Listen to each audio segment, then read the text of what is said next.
2 মাস পর খোঁজ পাওয়া গেল বন্ধুদের গেট টুগেদার আজ আমার বাড়িতে, তাই ওদের জন্যই সকাল থেকে অ্যারেঞ্জ করছিলাম আর মিস্টার করছিল হেল্প। আর দেখো মাঝখানেও চলে গেল আমার বলিদান হিসেবে নোটটা।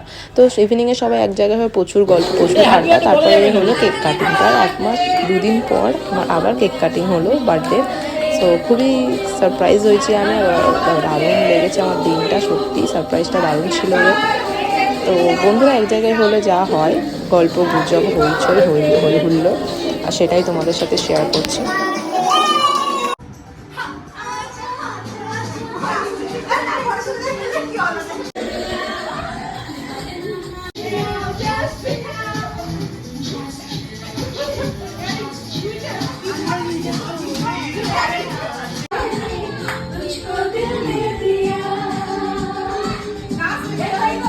দেখতেই পাচ্ছ খুব এনজয় করেছি আমরা। আর আমার এই বন্ধুটা একদম সবার শেষে ছিল, ওকে আমরা গল্প করে শোনাচ্ছিলাম আমরা কি করেছি। তো থ্যাংক